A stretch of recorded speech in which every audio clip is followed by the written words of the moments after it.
હાલત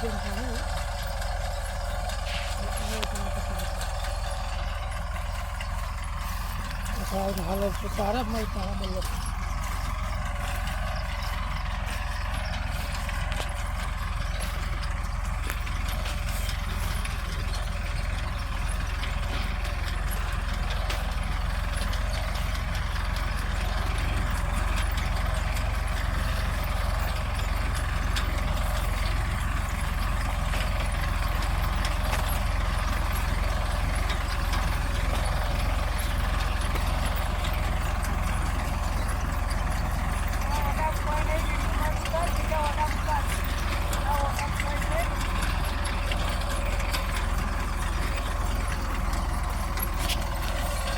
good morning ખેડૂત મિત્રો. તો આપણે આજે આવી ગયા છે આપણા ખેતરની અંદર. તો આપણે જોઈએ આજે અમારે મગફળી કાઢવાનું ચાલુ કરી દીધું છે અમારા પોતાના અંદર જ ખેતરની અંદર જ. તો આપણે આજે જોઈએ મગફળીનો બિહાર કેવો છે. તમે જુઓ તો આપણે મગફળીનો બિહાર પણ એકદમ સારો છે.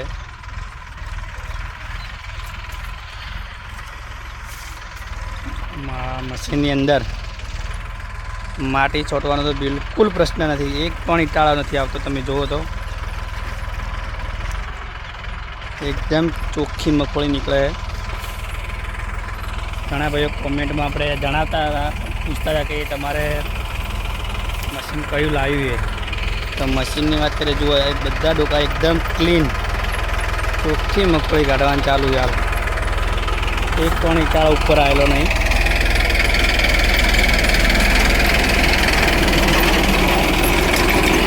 બિલકુલ બિલકુલ એટલે બિલકુલ એક પણ કચરો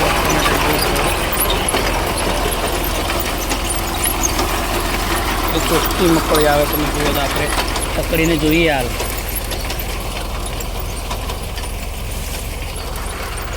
મગફળીનો બિહાર પણ જુઓ તમે એકદમ સારો છે.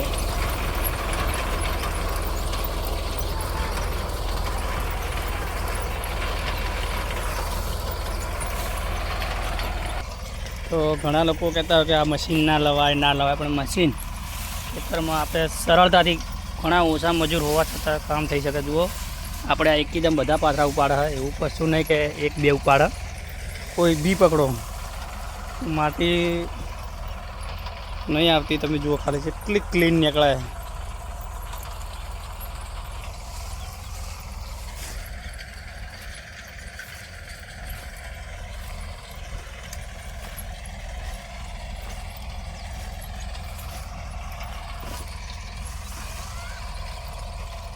કોઈ બી ડોકો પકડો એવું વાતું નહીં કે આપણે આજ મગફળી અંદર કે બીજાના મને કેવો ઉલ્લું બનાવતા છે કે અલગ અલગ ડોકા પકડી છે કે જે મગફળી વધારે એવું હોય, પણ વધારે મગફળી નહીં. તમે જુઓ આપણે કોઈ બી મગફળી ઉપાડો, જુઓ ખાલી તમે મગફળીનો બિહાર પણ જુઓ ખાલી.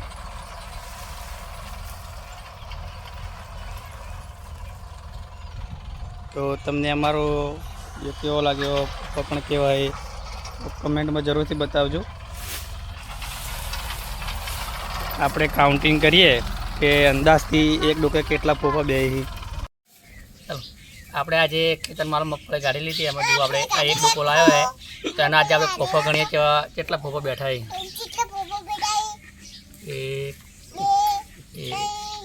બોલ મત કે 1 2 3 4 5 6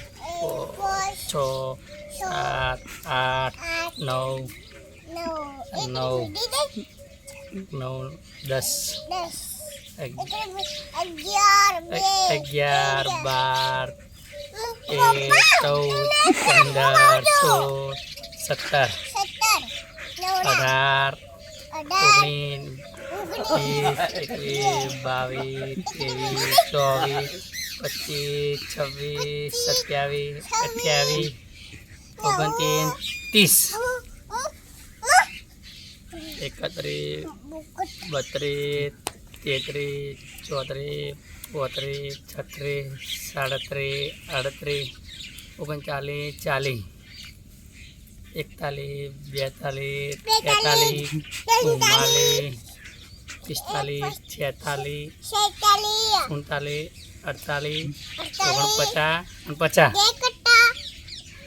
51 52 53 55 56 57 58 60 61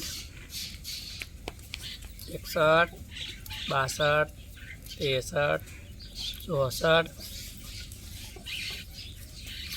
64